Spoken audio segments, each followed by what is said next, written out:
Now, let's get on to some other things that are around in the US, including CHOP, Chaz, the city within a city, literally in the past couple of seconds. I tell you what, it's a good time for breaking news on the telly here, mate. So your tap dance, you've got to be at full ready here. Apparently there's been 2 more shootings that have taken place in and around this area. One was fatal, of course. Look, it wouldn't surprise. You know, there is a level of lawlessness coming back into some of the US cities as they open up.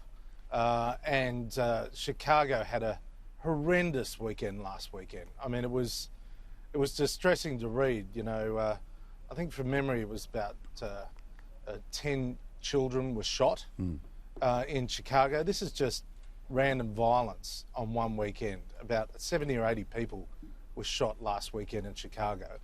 And when you have a part of a major city that has banned police access, then you are going to get some lawlessness. Now, the mayor, as you know, of Seattle, she said it was a summer of love. And of course, it wasn't after a few shootings and a death. So Donald Trump has threatened, rightly in my view, to take control of the cities if the mayors won't do it. And a lot of the mayors have started to step up to the plate, but still there's a level of lawlessness which reflects poor law and order and poor governance of law and order in some of the cities. It's so important what you say about Chicago, right? So there were 61 people who were shot over the weekend. 15 people were killed. Among those that are the victims of the shootings, a 1-year-old boy, a 10-year-old girl.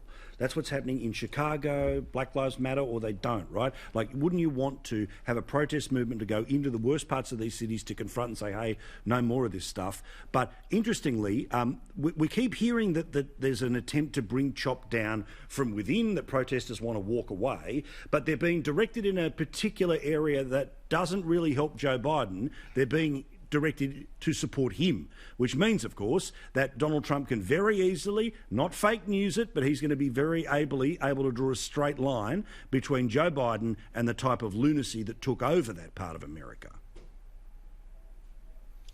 Well, it is Donald Trump's narrative, law and order, national security, and it does, you're absolutely right, it does play into that. And I think that's part of the reason why we've seen a fall away in the level of violence and the numbers in the protests over the last couple of weeks. It was because all of that violence was seen to help Donald Trump, and clearly that wasn't the motivation of a large number of protesters. But the fact is, you know, just to get onto the politics of it, Donald Trump needs to have some clear cut-through narrative at the moment. He is behind in key states. I don't think there's any doubt about that. If an election were held today, he would lose. But he has a chance to get back on track. He just has to become a little more disciplined about what he says and the campaign events that he holds. Joe Biden is got a small target strategy, and it's working. The small target strategy is working for him. Donald Trump's in the ring throwing punches, but there's no one there to hit. And in the meantime, the coronavirus is becoming a more and more dominant story here in the US.